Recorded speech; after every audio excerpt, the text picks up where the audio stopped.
In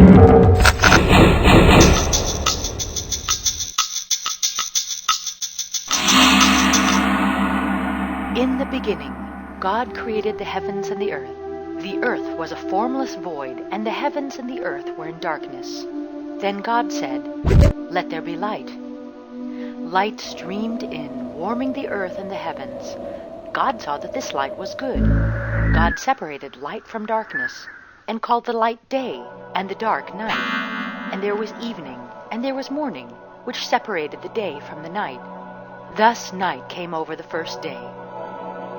On the morning of the second day, God said, "Let there be a dome in the middle of the waters."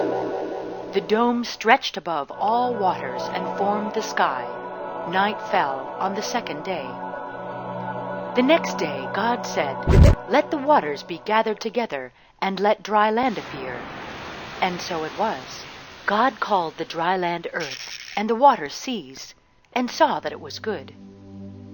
"Let the earth bear fruit," said God, and immediately plants and trees of all kinds filled the earth. The earth became rich and green. God saw that this was good, and night fell on the third day. On the fourth day God said, "Let there be lights in the heavens to separate night from day, the days into weeks, and seasons into years." God created two lights, a greater and a lesser, and set them in the sky to be the sun and the moon. He also created the stars, and set them above with the moon. The sun rose on the fifth day, and God said, "Let the earth bring forth living creatures, in the air and the seas, and on dry land." Creatures of all shapes and sizes began to fill the earth, and God blessed them by saying, "Be fruitful and multiply, fill the waters and the skies and the land." God saw that this was good, and night fell on the fifth day.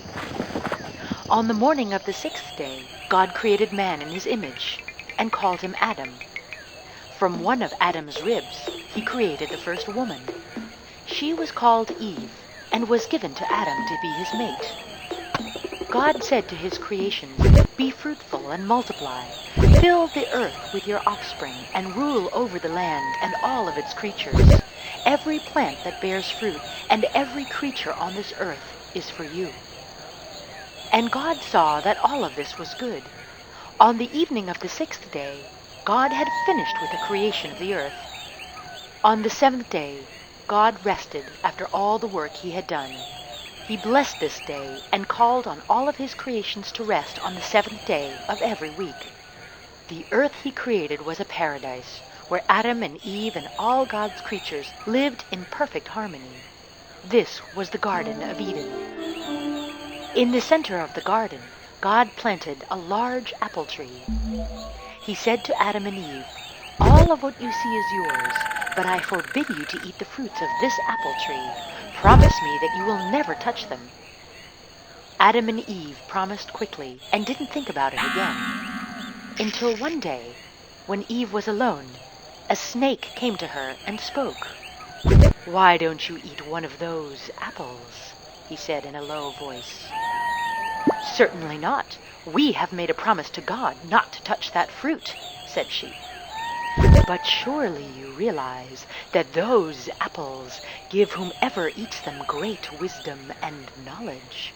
Surely God would want his creations to have this."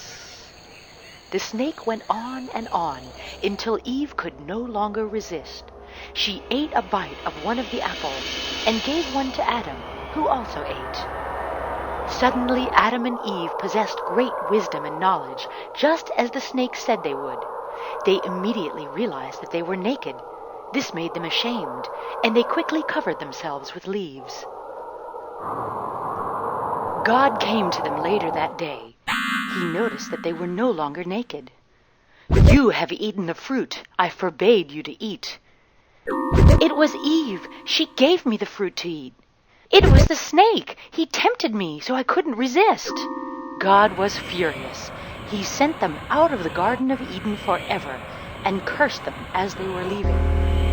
"Adam, because you allowed yourself to be tempted by Eve, You and all the men after you shall be punished by having to toil and suffer to live.